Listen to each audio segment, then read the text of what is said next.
Bismillahirrahmanirrahim. Assalamualaikum warahmatullahi wabarakatuh.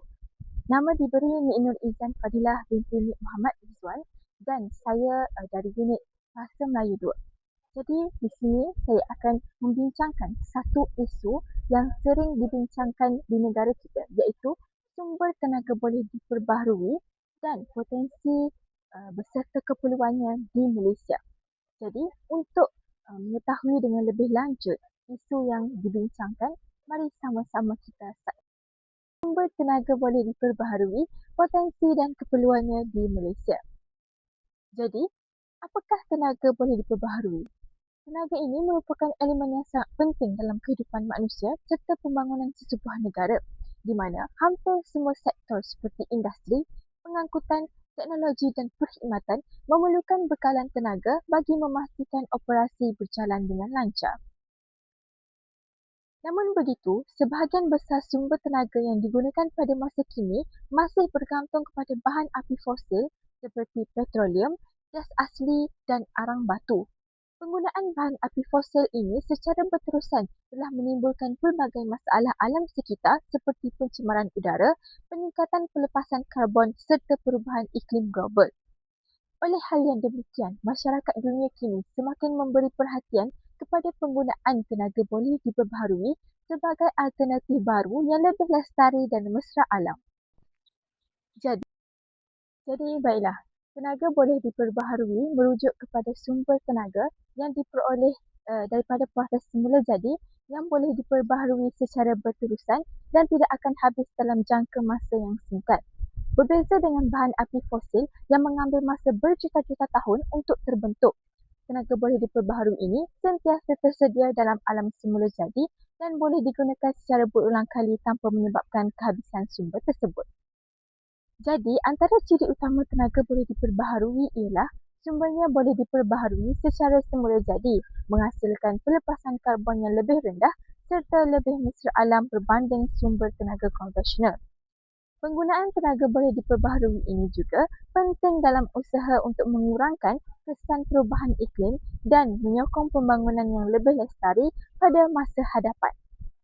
Jadi, Malaysia mempunyai potensi yang besar dalam tenaga boleh diperbaharui dan telah mensasarkan 40% campuran tenaga menjelang 2035 serta 70% menjelang tahun 2050. Tumpuan utama negara adalah kepada solar, hidroelektrik, biodiesel dan hidrogen hijau. Pelaksanaan NETR dijangka telah mempercepatkan pelaburan swasta dan menjadikan Malaysia sebagai hub tenaga hijau serantau.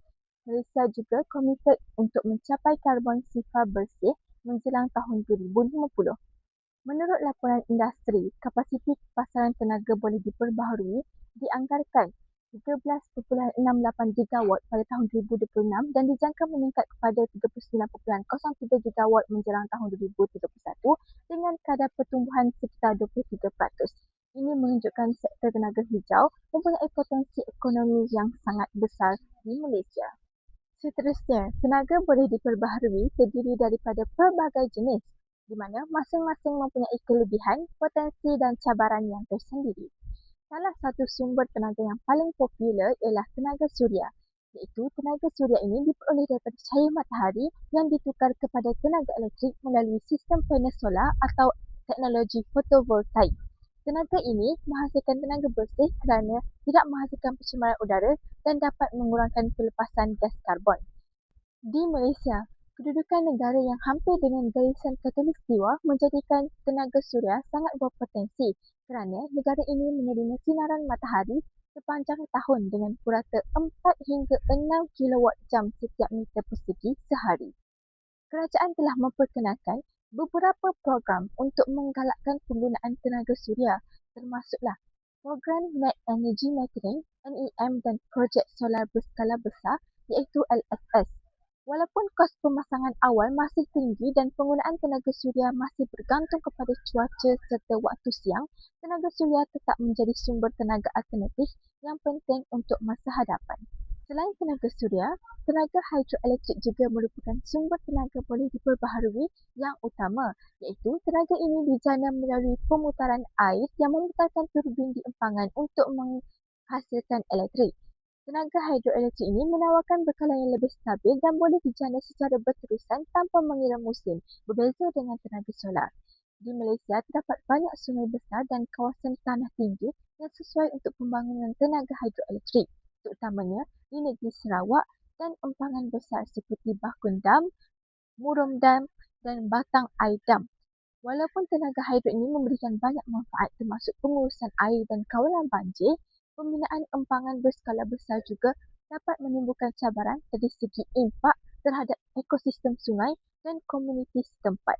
Seterusnya, kita beralih pula kepada tenaga biogesin, iaitu tenaga biogesin ini diperoleh daripada bahan organik seperti sisa pertanian, sisa makanan dan sisa industri. Tenaga ini boleh diproses untuk menghasilkan elektrik melalui teknologi biogesin ataupun biogas. Di Malaysia, potensi tenaga biogesin sangat besar kerana negara ini merupakan salah satu pengeluar minyak sawit terbesar di dunia. Sisa tandan, serabut dan efluen kilang boleh dimanfaatkan untuk menjana tenaga elektrik.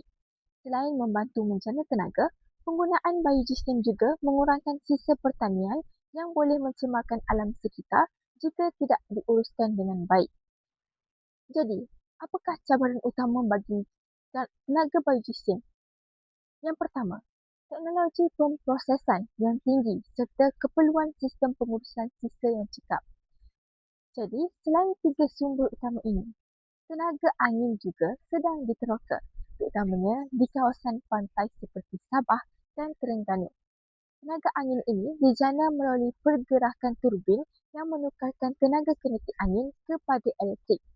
Walaupun tenaga angin bersih dan mesra alam, keberkesanannya masih lagi bergantung kepada kelajuan angin dan ia memerlukan teknologi penyimpanan tenaga untuk memastikan bekalan elektrik yang stabil. Akhir sekali, tenaga baharu seperti hidrogen hijau, tenaga daripada sistem pepejal dan sistem bateri berskala besar juga sedang dikaji untuk menyokong pembangunan tenaga jangka panjang di Malaysia.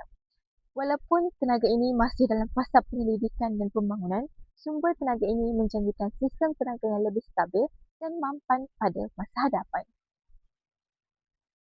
Jadi baiklah, Malaysia mempunyai potensi yang sangat besar dalam pembangunan tenaga boleh diperbaharui kerana kedudukannya di kawasan tropika dan kekayaan sumber semula jadi seperti cahaya matahari, sungai dan sisa pertanian.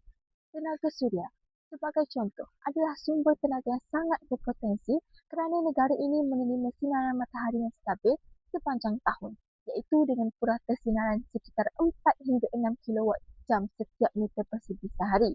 Malaysia mampu menghasilkan tenaga elektrik yang banyak daripada sistem solar sama ada untuk kegunaan domestik, perindustrian atau projek berskala besar.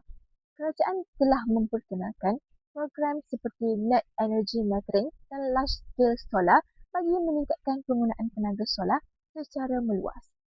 Projek-projek ladang solar telah dibangunkan di negeri-negeri seperti Kedah, Perak, Pahang dan Johor untuk menjana tenaga elektrik dalam jumlah yang sangat besar. Selain itu, kos teknologi solar yang semakin menurun menjadikan tenaga ini lebih mampu milik dan menarik sektor industri serta pengguna domestik. Seterusnya, selain tenaga suria, tenaga hidroelektrik juga mempunyai potensi yang sangat besar di Malaysia, iaitu tenaga ini boleh diperoleh daripada pergerakan air di sungai dan empangan yang memutarkan turbin. Tenaga hidroelektrik menawarkan bekalan elektrik yang stabil kerana ia tidak perlu bergantung kepada cuaca. Seterusnya, potensi tenaga biogesin di Malaysia juga sangat besar kerana industri pertanian khususnya kelapa sawit menghasilkan sisa yang banyak seperti tandan kosong, serabut dan efluen kilang. Bahan-bahan ini boleh diproses untuk menjana tenaga elektrik melalui teknologi biogesin dan biogas. Penggunaan biogesin bukan sahaja membantu menjana tenaga, malah turut mengurangkan pencemaran akibat pelupusan sisa pertanian yang tidak terurus. Di samping itu, pembangunan tenaga biogesin dikatakan mampu untuk memberi manfaat ekonomi kepada kawasan luar bandar kerana terdapat banyak sumber biogesin dihasilkan daripada aktiviti pertanian tempatan, contohnya di kawasan luar bandar. Selain itu, selain tiga sumber tenaga utama ini, Malaysia juga meneroka sumber tenaga baharu yang berpotensi untuk masa depan termasuk hidrogen hijau, iaitu tenaga daripada sisi pepejal dan sistem penyimpanan tenaga berskala besar. Teknologi ini dijangka memainkan peranan yang penting dalam memastikan sistem tenaga negara lebih stabil, fleksibel dan juga mampan. Kesemua potensi ini menunjukkan bahawa Malaysia mempunyai asas yang kukuh untuk menjadi negara yang lebih lestari dari segi tenaga dan mengurangkan kebergantungan kepada bahan api fosil yang akan habis tidak lama lagi. Jika kita lihat pada slide pertama ini, secara umumnya, perkembangan tenaga angin di negara kita masih di peringkat awal. Hal ini dikatakan demikian kerana purata kelajuan angin di Malaysia dikategorikan sebagai rendah, iaitu sekitar 5 meter per saat. Kebiasaannya, kelajuan ini bergantung kepada faktor lokasi, waktu dan juga musim monsun.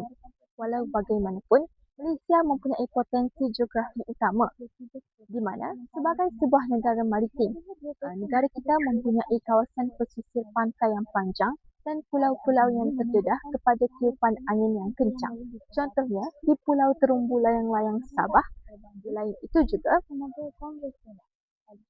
Selain itu, tiupan angin monsun timur laut juga turut memberikan potensi yang besar pada bulan-bulan tertentu untuk menjana tenaga.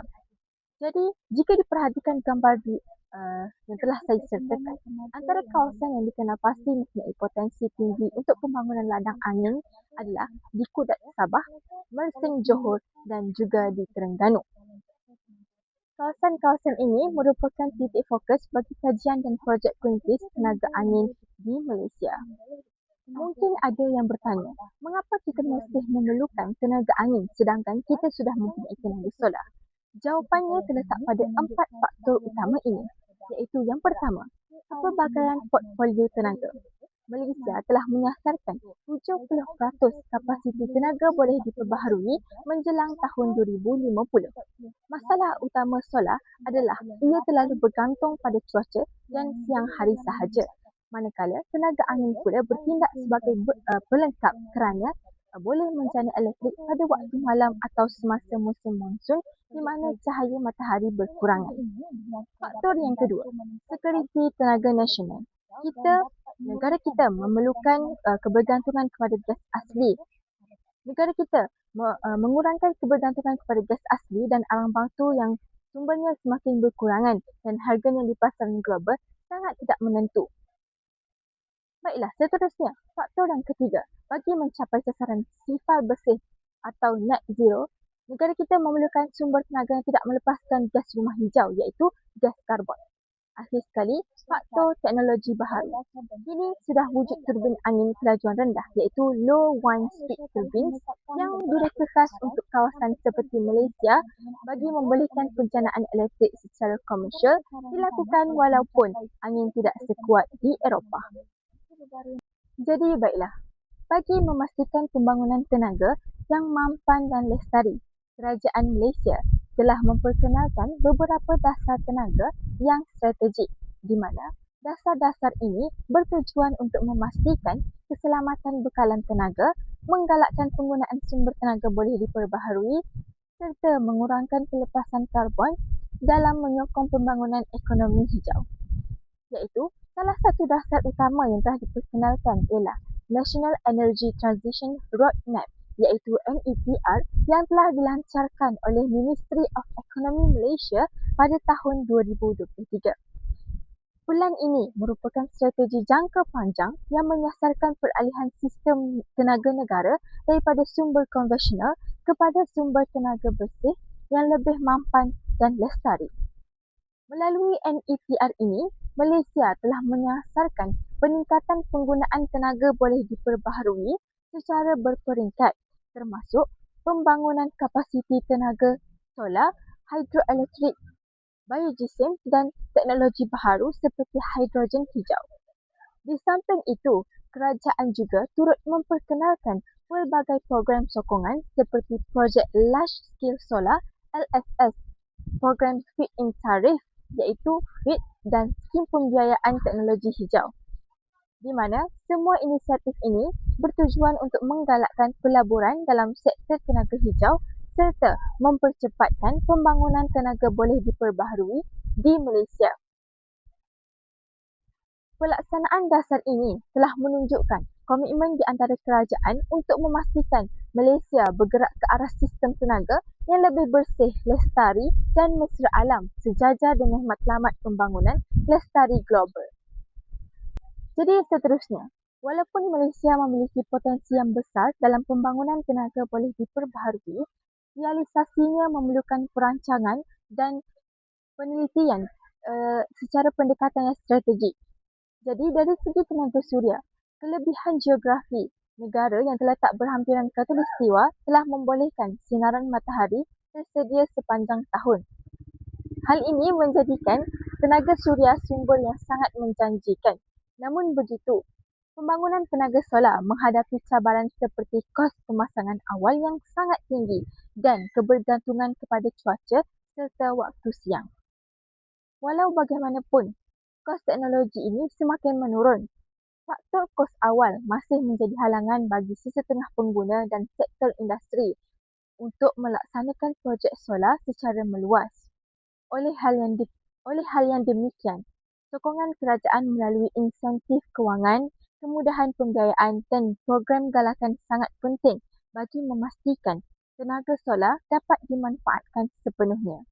Di samping itu, bagi tenaga hidroelektrik, empangan besar di Sarawak seperti Bakundam, Murumdan dan Batang Aidam telah memberikan bekalan elektrik yang stabil dan menyokong pembangunan industri serta domestik, di mana tenaga hidro ini membantu dalam pengurusan air dan mengawal risiko banjir. Walau bagaimanapun, pembinaan empangan berskala besar juga dapat menimbulkan kesan terhadap ekosistem sungai serta memerlukan pemindahan komuniti setempat.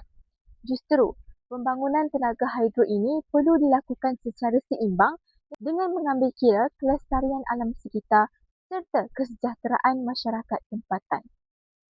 Seterusnya, kita beralih pula kepada tenaga biojisim yang menawarkan potensi yang besar melalui sistem pertanian dan industri, terutamanya industri kelapa sawit yang menghasilkan tan dan kosong, serabut dan efluen kilang. Penggunaan biojisim ini bukan sahaja menjana tenaga elektrik tetapi juga dapat mengurangkan pencemaran alam sekitar dan memanfaatkan sumber sisa secara lebih optimal. Cabaran utama bagi tenaga biojisim termasuklah kos pemprosesan yang sangat tinggi serta keperluan sistem pengurusan sisa yang sangat cekap. Selain itu, usaha dalam pembangunan tenaga baharu seperti hidrogen hijau, iaitu tenaga daripada sisa pepejal dan penyimpanan tenaga berskala besar juga telah menunjukkan potensi yang agak besar untuk masa hadapan. Walaupun teknologi ini masih berada pada peringkat penyelidikan dan pembangunan, mereka telah menawarkan sistem tenaga yang lebih stabil, mampan dan juga lestari. Seterusnya dapat saya simpulkan bahawasanya potensi tenaga boleh diperbaharui di Malaysia sangat besar tetapi keberhasilan pelaksanaannya turut bergantung kepada kerjasama antara kerajaan, sektor industri, institusi penyelidikan dan masyarakat secara keseluruhannya. Jadi baiklah, secara keseluruhannya, pembangunan tenaga boleh diperbaharui di Malaysia ini jelaslah mempunyai potensi yang sangat besar dan memainkan peranan yang agak penting dalam memastikan kelestarian tenaga negara. Negara ini kaya dengan sumber-sumber jadi seperti cahaya matahari, sungai dan sisa pertanian yang dapat kita manfaatkan untuk menjana tenaga melalui tenaga suria, tenaga hidroelektrik dan juga tenaga biojisim. Selain itu, usaha pembangunan tenaga baharu seperti hidrogen hijau dan sistem penyimpanan tenaga juga telah menunjukkan prospek jangka panjang yang menjanjikan. Oleh itu, pelaksanaan dasar tenaga Malaysia yang telah saya terangkan, khususnya NETR, National Energy Transition Roadmap, merupakan salah satu langkah yang strategik untuk menggalakkan penggunaan tenaga boleh diperbaharui secara sistematik dan juga mampan. Dasar ini turut menyokong pembangunan ekonomi hijau bagi mengurangkan kebergantungan kepada bahan api fosil dan meminimumkan pelepasan karbon. Walaupun pembangunan tenaga boleh diperbaharui ini menghadapi cabaran seperti kos pelaburan yang tinggi, kestabilan bekalan tenaga, impak terhadap alam sekitar dan tahap kesedaran yang rendah dalam kalangan masyarakat, kerjasama antara kerajaan, sektor industri, institusi penyelidikan dan juga masyarakat boleh membantu untuk mengatasi halangan tersebut. Akhir kalam, tenaga boleh diperbaharui ini bukan sahaja menjadi penyelesaian kepada isu tenaga dan alam sekitar, tetapi juga merupakan salah satu platform utama untuk pembangunan mampan yang mampu untuk memberikan manfaat kepada generasi kini dan akan datang. Dengan perancangan yang baik dan bijak, pelaburan strategik serta sokongan yang baik dalam kalangan masyarakat, Malaysia mampu untuk berpotensi menjadi sebuah negara yang meneraju tenaga hijau di rantau Asia Tenggara. Sekian, itu sahaja perbentangan saya pada hari ini berkaitan dengan isu sumber tenaga boleh diperbaharui beserta potensi dan keperluannya di Malaysia. Itu sahaja daripada saya. Sekian, terima kasih.